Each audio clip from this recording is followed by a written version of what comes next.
Alors, aujourd'hui, je suis devant vous pour vous expliquer comment créer des virtual hosts sur un serveur Apache et Nginx en 2 ou 3 minutes rapidement.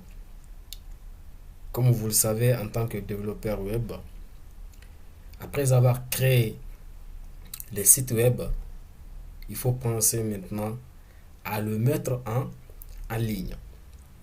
Et cette tâche n'est pas du tout facile parfois parce que il faut créer des virtual hosts qui qui est un fichier de configuration qui va expliquer à Apache lorsqu'on tape dans l'URL par exemple un nom de domaine où est-ce qu'il va aller chercher le fichier index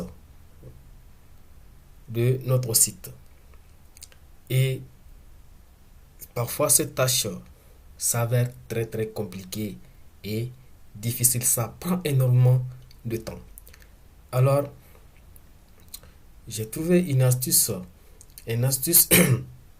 j'ai trouvé une astuce qui génère rapidement des virtual hosts en tapant seulement quelques lignes de commande. Alors, ceux qui ne connaissent pas des virtual hosts, ça ressemble à ça.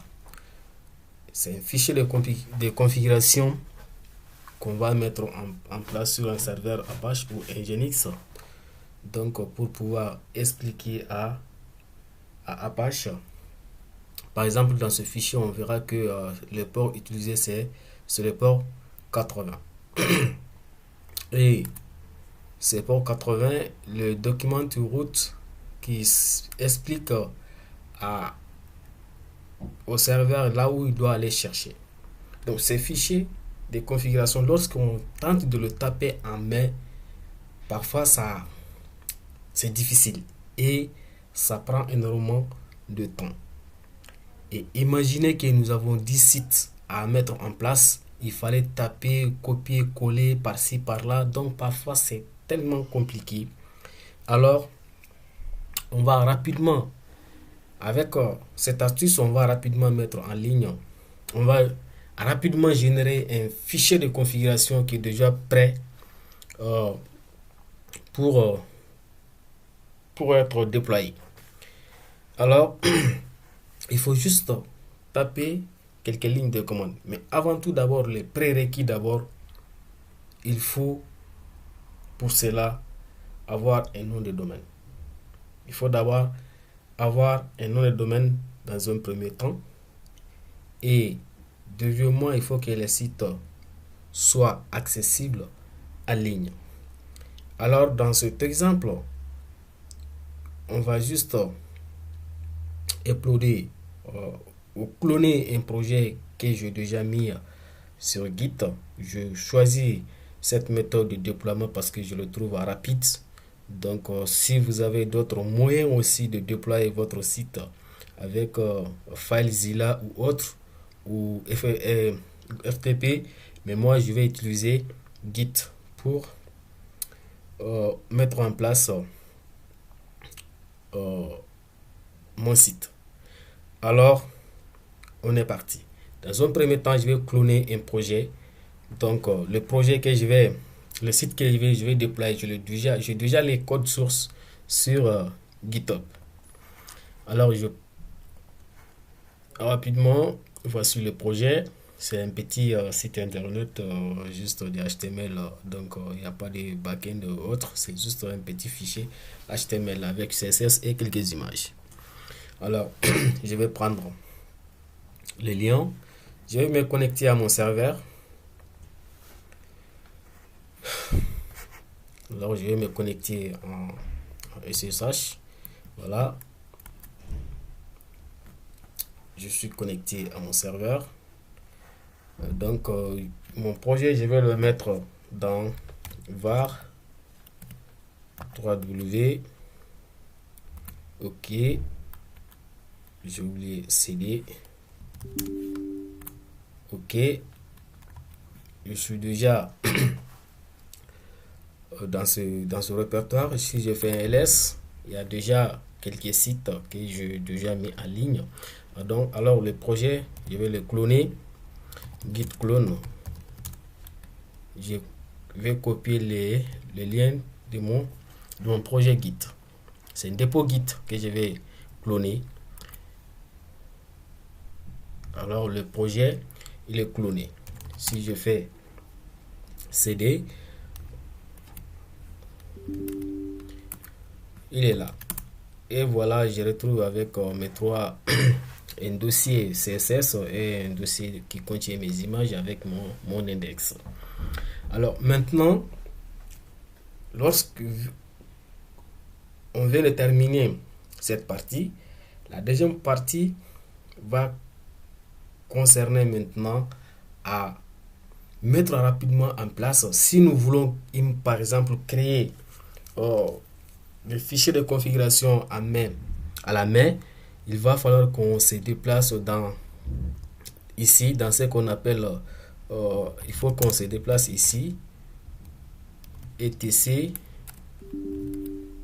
Apache, ensuite site available. Si je fais ls, voici les différentes configurations que j'ai. Donc il va falloir que nous-mêmes nous créons manuellement ces fichiers de configuration. Et par exemple, je vais ouvrir un fichier de configuration rapidement. Par exemple, je vais dire nano agence par exemple.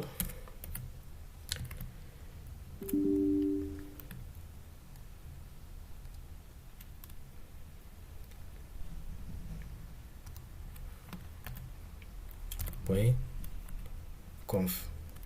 Voilà, voici un fichier de configuration qui est là. Regardez, il est comme ça. Donc ça veut dire qu'il va falloir que je tape en main un fichier de configuration qui va ressembler à ça. Donc il va falloir que je copie le contenu de ce fichier pour aller générer un autre fichier. Mais pour éviter tout ça, pour contourner cette tâche là, rapidement on vient, il y a quelques lignes de commande que je vous ai préparées et je vais mettre ces lignes de commande dans la description de la vidéo. Il faut juste vous déplacer dans le fichier qui est user local bin. Alors il est là.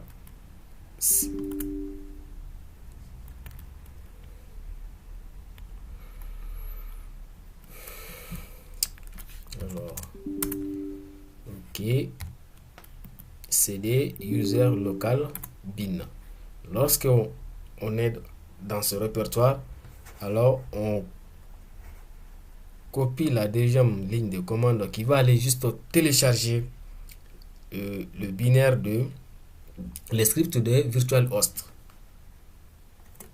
Je vais copier ça, je viens ici et je colle, je fais entrer et il a fini avec le téléchargement du fichier. Maintenant il faut donner le droit d'accès ou d'écriture à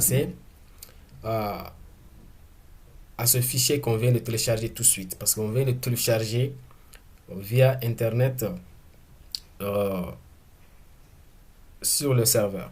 Donc maintenant on va donner le droit d'accès à ce fichier pour exécuter le fichier en question.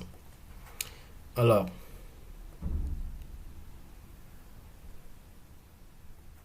on prend ça chez mode, on vient, on lui donne tous les droits. Ok, lorsque cela est fait, on a juste besoin de ces trois lignes de commande pour un serveur Apache.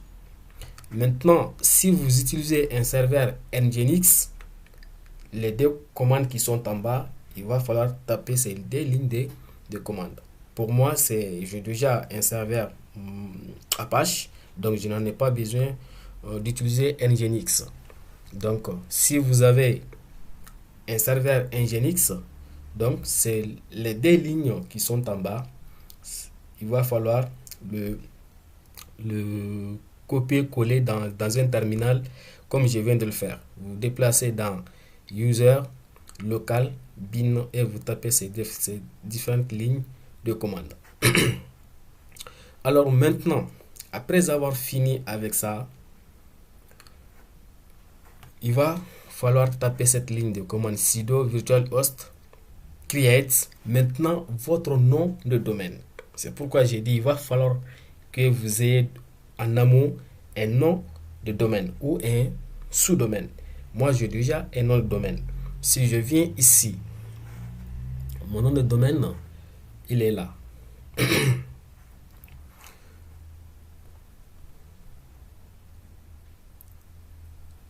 Voici mes sous-domaines et mon nom de domaine.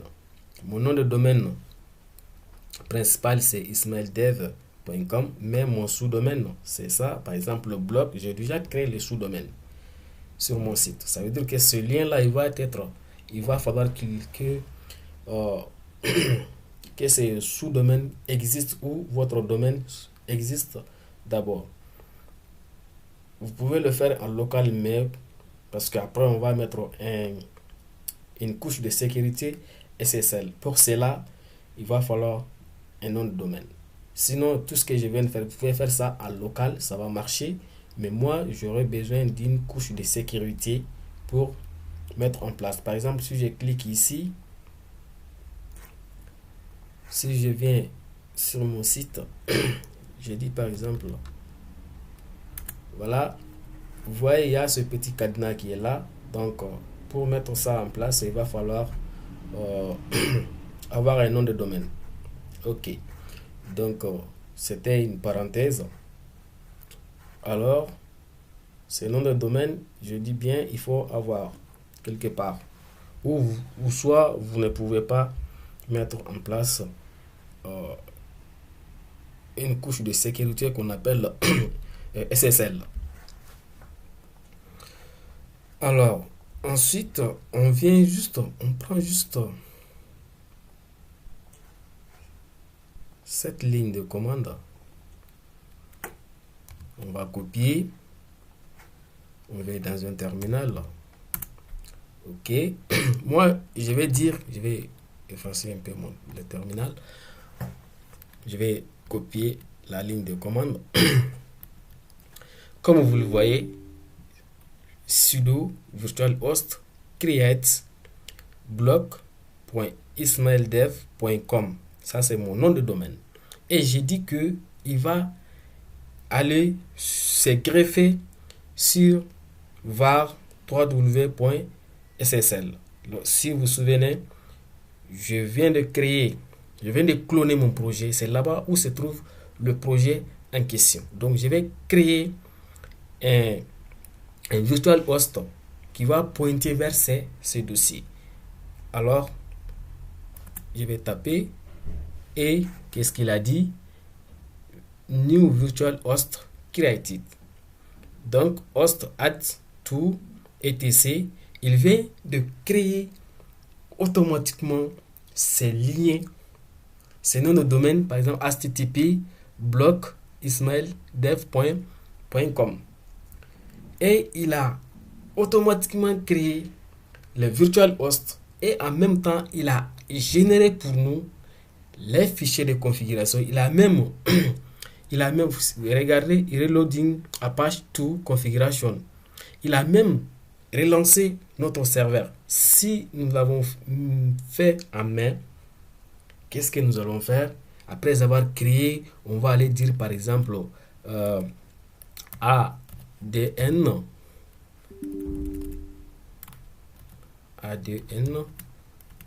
comme ça, ADN site, comme ça on va faire ceci et dire etc.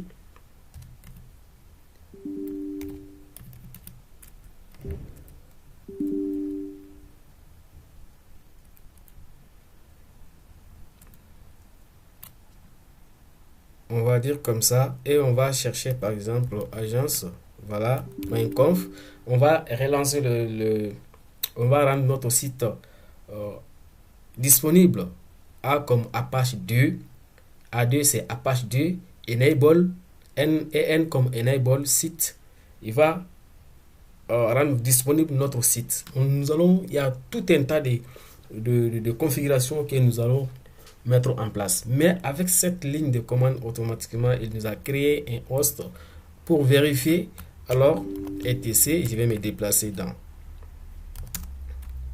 etc Apache, parce que c'est là-bas que les fichiers de configuration se trouvent. Apache site available ls, et comme vous le voyez, il a créé pour nous ce fichier de configuration.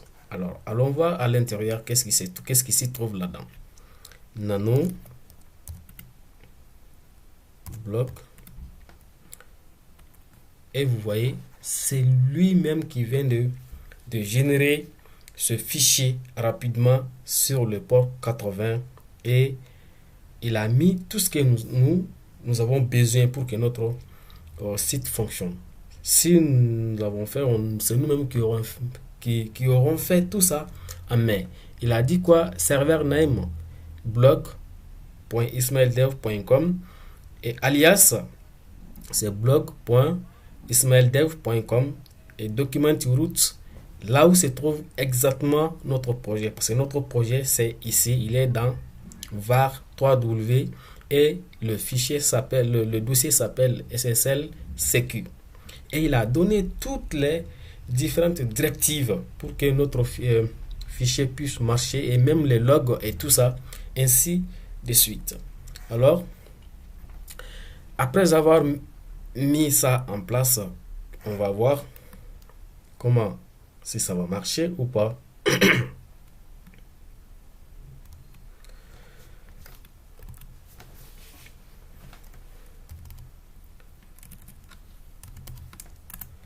Ok, donc normalement, après avoir fait ça, si on va essayer de taper dans la barre de recherche cette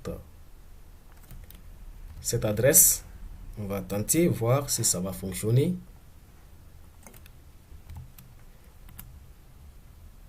Et boum, ça a marché. Ça veut dire que notre site vient d'être hébergé. Automatiquement, le site, il est hébergé. Mais si parfois, ça ne marche pas, il faut juste venir ici. Parce que parfois, Nano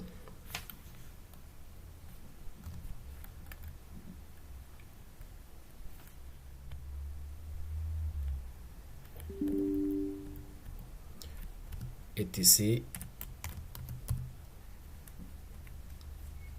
Apache site available. Ok, parfois si ça ne marche pas, il faut juste venir ici au niveau de l'alias, il faut ajouter www.com, parce que parfois ça peut ne pas marcher, et vous enregistrez le fichier. Voilà, donc vous voyez, si imaginez que vous n'avez pas à installer ça, comme moi je viens de l'installer tout de suite, à chaque fois qu'on aura besoin, il faut juste venir taper cette commande.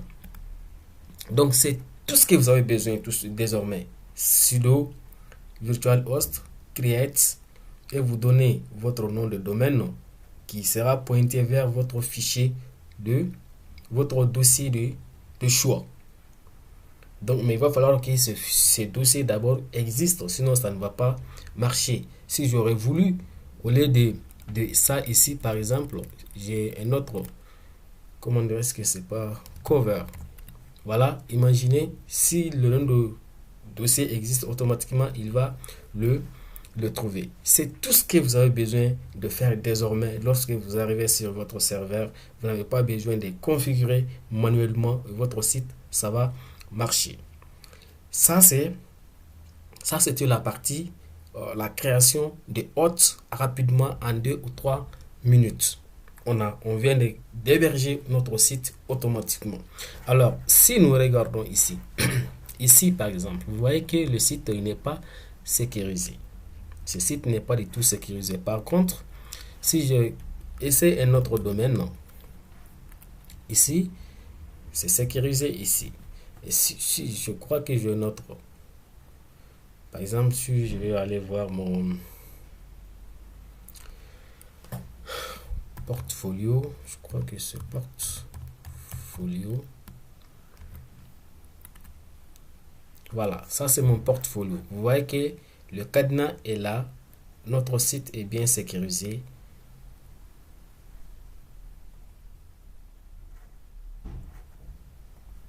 Voilà.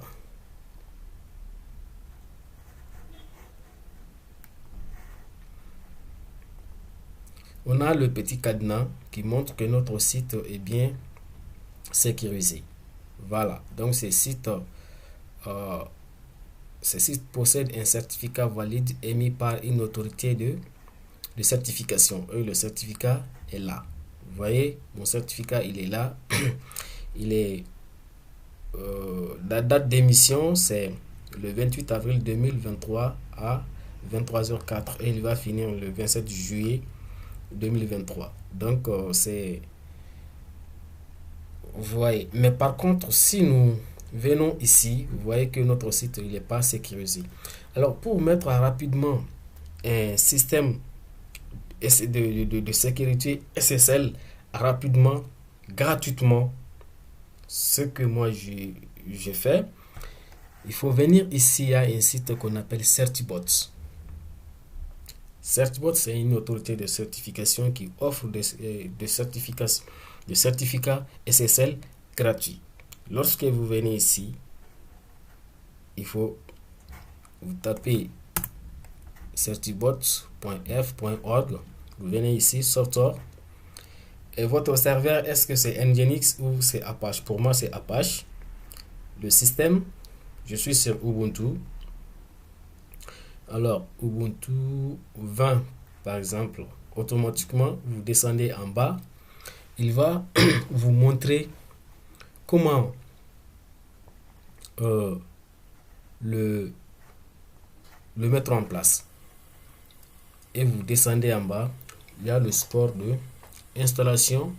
Il y a le support d'installation. Si vous n'avez pas le certificat, si vous n'avez pas cet outil installé chez vous, voilà les commandes que vous devez utiliser pour l'installer sur OS. Et vous descendez en bas. Donc pour l'installer, sudo snap install classique certibot.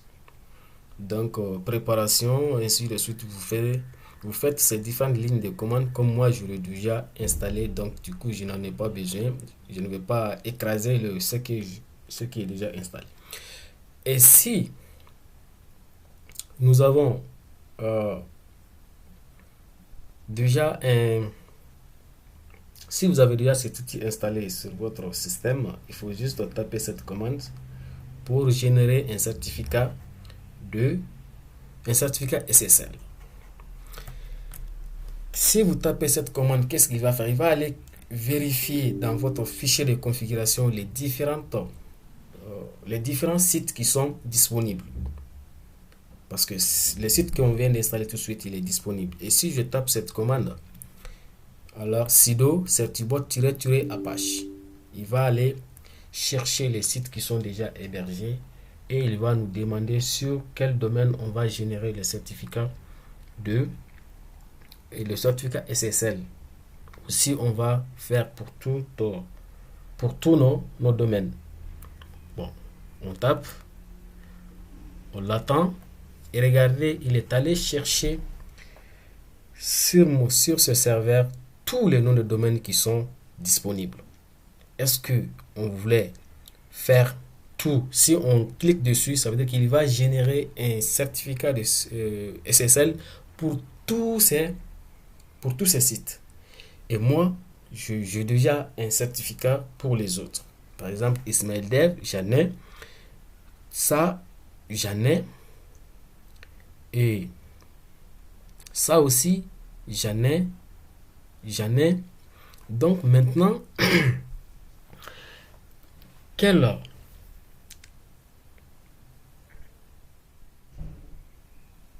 de domaine je voulais? Il faut juste taper les numéros de des sites que vous voulez. Alors, c'est moi pour moi. Alors, je vais prendre le 3 voir, parce que il y a déjà deux, je crois que. Donc, je vais prendre euh, le numéro 3. Je tape 3 et je valide. Il va aller voir si le nom de domaine existe. Ok. Qu'est-ce qu'il a dit? Fayed Authentication Domaine certificat. Ok. Bah, je vais tenter voir. Je vais voir le 2. Ok.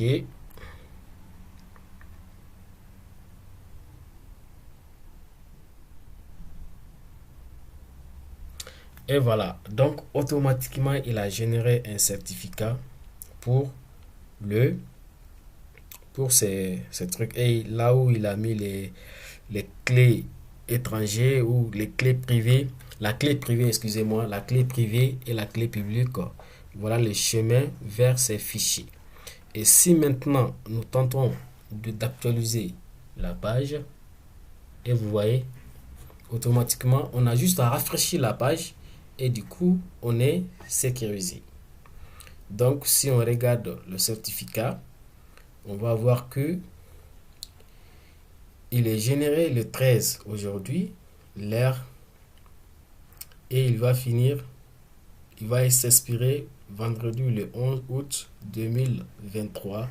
Et si vous voulez que ce certificat se régénère, ça veut dire que à cette date, il faut renouveler le certificat. Mais il y a un moyen, une ligne de commande que vous pouvez taper. Donc, vous voyez dire, pour tester, pour renouveler automatiquement, il faut juste taper cette ligne de commande new et ce qu'il va faire, je crois que les certificats sont chaque 3 mois, ils vont lui-même, le système même va générer automatiquement un système de renouvellement de 3 mois encore, ainsi de suite. Voilà, parce que si vous tentez de... Sinon, il y a d'autres façons de générer un certificat qui sera auto-signé, mais le problème, c'est que des navigateurs tels que Google Chrome, tels que Edge, ils vont refuser ce certificat parce qu'ils vont automatiquement se rendre compte que ce certificat est auto-signé et il n'a été validé par aucune autorité de certification. Parce que tous les systèmes d'exploitation ont déjà des certificats SSL ou des certificats qui sont enregistrés avec le système. Pour vous donner un exemple, si vous êtes sur, par exemple, Windows, qui est mon cas, vous venez dans cette barre de recherche, vous commencez à taper certificat, vous voyez générer des certificats, vous voyez déjà, il y a des certificats qui sont déjà installés avec la machine. Voici le certificat, par exemple, autorité de certification Racine de confiance. Vous voyez, il y a tout un tas de certificats qui sont là. Donc, le système de certification, si par exemple votre certificat est inclus dans ces différents types de certificats qui sont dans votre machine, comme ça, il pourra l'accepter. Mais il va regarder dans tous ces certificats. Votre certificat ne figure pas, il va se rendre compte automatiquement que votre certificat a été généré et signé par vous-même. Parce qu'il y a cette manière de le faire. Il faut juste taper sur Internet. Même aujourd'hui, je suis tombé sur un article qui montre comment générer un certificat SSL auto-signé. Donc, les navigateurs, ils ne sont pas bêtes, ils savent quels sont les certificats qui sont validés par une autorité de certification. Alors, les autorités de certification, et aussi souvent, ils peuvent donner le relais à, à d'autres groupes de certificats. C'est pour cela que vous voyez aussi autorités de certification intermédiaire. Il y a aussi des sociétés qui délivrent qui signent à la place, par exemple, de certificats à la place des autorités de certification. Parce que imaginez que le nombre de demandes qui sont émises par les demandeurs, par des hébergeurs de sites qui demandent la signature des certificats. Alors que ces autorités, ils doivent utiliser leurs clés privées pour signer tous ces certificats. Imaginez que sa clé privée vient d'être compromise. Ça veut dire que toutes les personnes qui ont signé, qui ont été approuvées par cette clé privée vont être compromis aussi. C'est pourquoi parfois ils donnent le relais à d'autres. Ça veut dire que eux, leurs clés privées sont utilisées de moins en moins. Alors ça c'est le système Windows. Si vous venez aussi dans Linux, je crois, si vous avez dans Linux, il faut juste vous déplacer dans CD, dans etc, SSL, ok, si je fais ls, vous voyez, il y a un dossier qui s'appelle cert. On va se déplacer là-dedans, cert.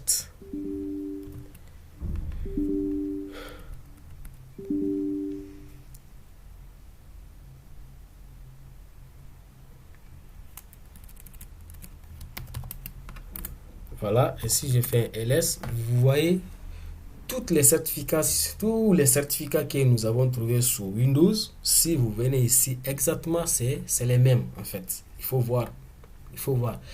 Les systèmes sont installés. Si vous voyez aussi, si vous avez un Mac aussi, je crois qu'il y a une partie aussi qui est dédiée pour voir les certificats qui sont dans notre système qui sont installés sur notre système d'exploitation. Voilà. C'est un peu comme ça le système de certification. Il y a Amazon, il y a tout un tas de sociétés qui fournissent des certificats. Ça, c'est pour Linux. Donc, vous voyez, ça c'était juste une parenthèse. Vous voyez comment on peut rapidement générer un certificat gratuitement. Il y a des services qui fournissent des certificats gratuitement. Mais lorsque vous mettez en ligne votre site, pour quand même séduire les utilisateurs, imaginez que les utilisateurs arrivent sur notre site comme c'était le premier cas et que notre système montre que comment dirais-je, ce site n'est pas sécurisé. Nous avons tous l'obligation, que ce soit dans le cas des collectes de données, des données utilisateurs ou pas, tous les sites doivent avoir quand même ce petit cadenas de sécurité pour assurer les utilisateurs que notre site est sécurisé. Personne, mettez-vous à la place de vos utilisateurs. Vous venez sur un site, automatiquement le navigateur vous informe que le site sur lequel vous êtes en train de naviguer n'est pas sécurisé. Comment sentirez-vous vous-même? Donc, ne serait-ce que ça, ne serait-ce que ce phénomène, vous avez l'obligation de sécuriser vos sites. Et vous pouvez générer des certificats SSL sans déboucher un centime. Voilà, si vous avez envie de payer, vous pouvez aller à des services de certification qui peuvent vous fournir des certificats contre l'argent. Comme moi, je ne suis pas riche. Donc voilà, ces images qui sont là, ce sont juste des images d'illustration. Donc par exemple, on voyait groupe Opsis, c'est une entreprise que j'ai déjà fait mon stage. Donc l'image, c'est juste pour une illustration. Après, cette démonstration, je vais effacer ces images-là et voilà. Vous voyez, automatiquement, en un clin d'œil, nous avons réussi à héberger, à mettre en ligne notre site. Donc, le, via GitHub, c'est très utile quand même quand on est développeur. Parfois, avec des FileZilla, ça prend beaucoup de temps et c'est compliqué. Mais avec ça, 2 temps, 3 mouvements, on vient, on développe notre site. Après avoir terminé, on va versionner notre code avec GitHub et on prend les liens du dépôt, on se retrouve sur notre serveur.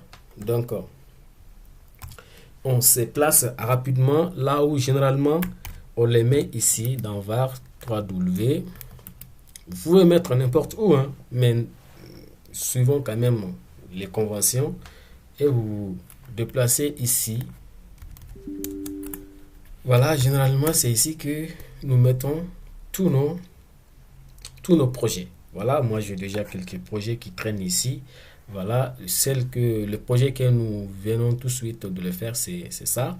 Et voilà, et après avoir fait cela, une fois que vous avez cloné le, le projet, vous mémorisez bien là où vous avez mis le projet. Vous savez que le projet se trouve dans var 3w et le dossier s'appelle SSL Secu et vous allez taper la commande que nous avons tapé tout à l'heure pour créer, voilà, cette commande. Sudo virtual host create le nom de domaine de votre site et le dossier vers lequel il va se pointer.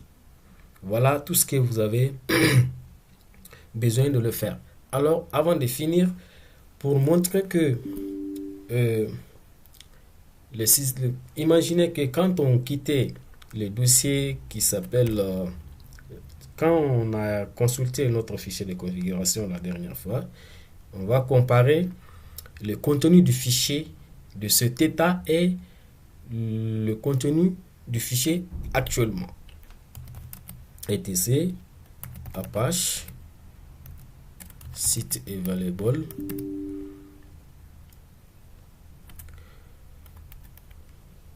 Je voulais juste voir nano. Voilà, notre fichier de configuration c'est bloc, je crois. Voilà, bloc.com.conf. Voilà. Et vous voyez, autrefois, il n'y avait pas de redirection. On n'avait que ça. Mais si vous regardez en bas, il n'y avait pas ce fichier. Il a mis Rewrite Engine On. Il a mis à On. Il a activé ce paramètre. Et les configurations, il a mis toutes les redirections ont été faites. Et vous voyez, voilà. Donc, voilà ce qu'il a généré pour nous, pour mettre notre site en, comment dirais-je, afin qu'il puisse prendre en compte le HTTPS. Voilà. Je vais fermer le fichier et si je me déplace pour voir clair,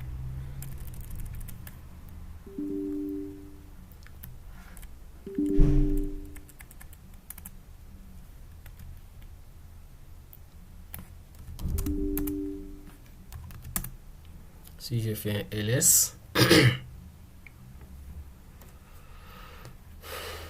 non seulement il a généré ce fichier pour nous automatiquement, ça c'est le premier fichier qui nous a généré, et si je retourne une fois, il y a aussi site enable. Ok, les sites qui sont, je vais céder.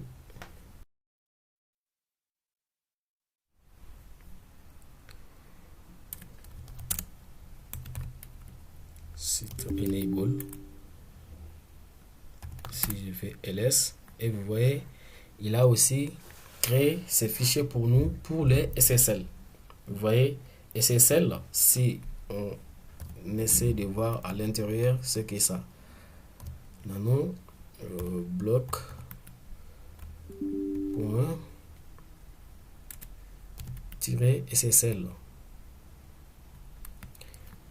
Voilà, donc la redirection, lorsqu'on tape sur lorsqu'on arrive sur le port 80, qu'est-ce qu'il va faire? La redirection sera faite vers ce fichier. Cette fois-ci, il n'utilise pas le port 80, mais il utilise cette fois-ci le port 443, que vous savez très bien que c'est le port pour le HTTPS. Le HTTP, c'est pour le port 80 et le port 443 est réservé pour le HTTPS. Et c'est ici qu'il a mis en place son autre. Si vous regardez en bas, SSL Certified, il a donné le chemin vers lequel il va aller chercher la clé privée, le fichier de configuration et la clé privée qui est là, ici. Et il inclut tout ça afin que la redirection ça puisse marcher. Voilà la petite commande que nous avons tapée en fait. Si vous vous rappelez, sudo certibot-apache. C'est ça qu'il va fournir. Voilà, je crois que la vidéo vous a été utile. Si tel est le cas, n'hésitez pas à liker la vidéo pour m'encourager à réaliser d'autres vidéos. Merci et à la prochaine.